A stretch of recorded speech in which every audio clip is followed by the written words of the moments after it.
bien, salut, c'est Ena. Installe-toi confortablement. Aujourd'hui, si tu me le permets, je vais te tutoyer. Ce que je ne fais jamais d'habitude. Mais voilà, pour changer, aujourd'hui, je vais te tutoyer. J'espère que ça ne te dérange pas. J'espère que ça ne te dérange absolument pas.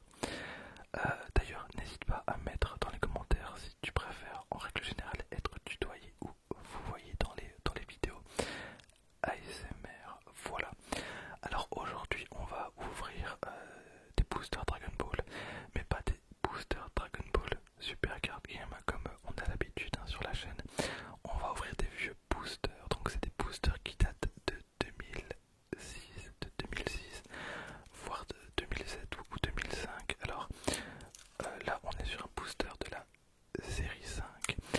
J'ai pris trois boosters de série totalement différentes pour varier un petit peu. Alors donc c'est bien ça, un 2007. Attention, les couleurs, les décorations et les accessoires du produit peuvent varier de ceux indiqués sur l'emballage. Conservez l'emballage car il contient des informations importantes. Ouais, non pas du tout, hein, parce que si je devais garder l'emballage de chaque booster ouvert, ça serait une catastrophe, hein, vraiment je n'aurais plus de place. Alors on a trois boosters de séries différentes, hein, j'ai vraiment pris trois boosters pour varier un petit peu. On a des boosters du coup qui ont la mention Dragon Ball Z, mais avec donc le plus récent, le série 7, on a également Dragon Ball GT.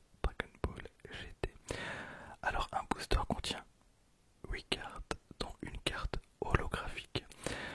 Voilà, alors à l'époque, Made in Belgium, trop bien. Alors, pas du tout parce que les cartes éditées en Belgique, enfin les cartes fabriquées en Belgique sont de moins bonne qualité que les cartes fabriquées au Japon. Voilà, pourtant il y a pas mal de jeux de cartes qui sont fabriqués en Belgique, comme ça vous le savez. Alors, faut savoir que ce jeu de cartes n'a pas spécialement très bien fonctionné. Euh, alors, toute proportion gardée parce qu'on est quand même à la série 7, hein. Là par exemple, je sais pas exactement combien de séries il y a au total. D'ailleurs, peut-être que vous vous y connaissez mieux que moi, parce que moi vraiment je connais pas trop ce jeu de cartes là. Je vous avoue que je suis passé totalement à côté. Alors les boosters, je pense qu'ils devaient coûter entre voilà, 4 € et 5 €. Donc on va dire la majorité des boosters c'est ce prix là. Par contre, à l'heure actuelle, il faut savoir que ces boosters ne valent rien grand chose. J'ai un ami qui maintenant est passé sur Dragon Ball Super Card Game, hein, donc le jeu que vous voyez juste là, derrière la vitre. On me demande souvent ce que c'est, et c'est une vitre avec des boosters en dessous. Voilà, ce jeu de cartes vaut pas grand chose. Voilà, il a essayé plusieurs fois de vendre sa collection complète, mais les cartes, voilà, ça n'a pas eu. On va dire que Dragon Ball Card Game, enfin Dragon Ball Super Card Game, a vraiment tout rasé sur son passage. Parce que là, on est sur un jeu de cartes, donc un jeu de cartes à jouer, hein, donc c'est écrit à jouer. Alors, si je me rappelle bien ce qu'on m'a dit, ce qui a fait aussi que le jeu n'a pas fonctionné, plus que ça, c'est que c'était pas spécialement très jouable. Voilà, déjà les cartes, on pouvait les mettre qu'en un seul exemplaire. Alors, si vous jouez à Yu-Gi-Oh, à Magic, Pokémon ou Dragon Ball, voilà, je pense que vous comprenez que vraiment jouer une carte en un seul exemplaire, c'est un peu compliqué. C'est un peu compliqué. En tout cas, pour faire tourner le deck. Alors, je sais pas si ça intéressera beaucoup de personnes, hein, d'entre vous, parce qu'on est vraiment sur des boosters. À mon avis, j'ai ouvert mieux, hein, sur la chaîne. Mais voilà, écoutez, on est là pour découvrir. C'est la première fois de ma vie que j'ouvre ce genre de booster Dragon Ball. Bref, on commence avec Baptême de brume démoniaque. Donc les illustrations ont quand même un petit peu vieilli. Je suis curieux de voir un petit peu la gueule des cartes holographiques. Donc je rappelle, on a 8 cartes. Hop, on a Bibidi. Donc lors de la phase d'action, tu peux placer sur ton champ de bataille tous les personnages que tu as en main en payant le prix. Ok, en payant le prix. Rien que ça, on dirait tu dois vendre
House sur ton champ de bataille diminue le NC de tous les personnages présents sur le champ de bataille de ton adversaire de 1.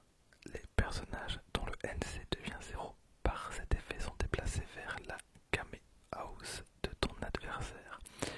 Alors j'imagine que la Kame House, c'est le cimetière, tout simplement le cimetière. Je vais effacer cette planète. Alors les holos, pour l'instant, en tout cas les 2 holos qu'on a eu là, sont vraiment sympas. Ensuite, voilà, Dende. Pareil pour les connaisseurs, vous avez déjà vu cette illustration. Ok, donc Dende, mot de passe de Shenron. Action, récupère un personnage en possession d'une carte de Dragon Ball dans ta Kame House. Empereur de l'univers. Ok, alors là la carte, elle est vraiment bien. Elle est beaucoup plus détaillée, alors que toutes les autres cartes qu'on a eues jusqu'à présent étaient un peu pixelisées. Regardez l'épaisseur du trait. Regardez l'épaisseur du trait. Voilà, le trait est un petit peu brouillon, alors que là le trait est vraiment très très net. Voilà. Si tu appelles cette Dragon Ball, tu peux choisir une carte Dragon Ball dans ta main dont la condition de recherche est aucune et la placer en même temps sur le même personnage. Je n'ai rien compris, ce qui est normal. On a la même carte, ok. Donc ça sont des cartes Dragon Ball et il y a une carte Dragon Ball qui est représentée. Donc en l'occurrence ici c'est la boule à 6 étoiles. Et ici c'est la boule à 5 étoiles. À 5 étoiles avec ambition du docteur Gero ou Gero. J'ai jamais su comment prononcer ce personnage. Et fait, si tu appelles cette Dragon Ball, tu peux choisir une carte Dragon Ball dans ta main dont la condition de recherche est aucune et la placer en même temps sur le même personnage. Ah bah de toute façon, le numéro de la Dragon Ball est écrit juste ici. Ensuite, on a encore une carte de Dragon Ball. Pouvoir de la force Ginyu. Pouvoir de la force Ginyu avec la Dragon Ball numéro 2. Le personnage en possession de cette Dragon Ball peut payer 2 coups additionnels. Cette carte peut être cherchée par un personnage présent sur le champ de bataille. Donc on a Ginyu. Et on termine avec Pamput ou Pamput, je ne sais pas. Les cartes sont vraiment inégales. Les cartes sont vraiment très très inégales les unes des autres. Alors voilà, donc coup mortel. Très bien. Donc bon, j'ai pas grand chose à dire concernant cette carte. Alors de mémoire, dans les decks on avait des détecteurs. Je me demande si les détecteurs ne permettent pas de justement lire une info cachée sur la carte. Je suis presque sûr à 100% de ce que je dis. Il y avait des cartes vraiment en plastique et une fois qu'on les mettait sur une carte, on avait vraiment, je pense, une info de puissance ou enfin j'en ai absolument aucune idée. Je m'y connais très très peu. Alors ensuite on a un booster de la série 4, alors qui date de 2006. 2006, bon, 2006 c'est vieux, mais on a déjà eu beaucoup plus vieux sur la chaîne récemment. Mais 2006 c'est quand même, ça commence à dater un petit peu, 2006. Hop. Alors je sais pas exactement, je sais qu'il y a un tri à faire, du coup je pense que ce sont les 3. Voilà, je pense que normalement mon tri est bien fait. Hop. Alors on commence avec Salle de l'esprit et du temps. Alors cette carte, je vais l'offrir à quelqu'un qui aime énormément Trunks. Qu'est-ce que c'est? Donc voilà, qu'est-ce que c'est? C'est écrit juste là. Une carte action, donc avec une phase d'utilisation. Bon, j'imagine que c'est une carte à effet, tout simplement.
pense que maintenant, ils peuvent plus se permettre de faire ce genre de carte.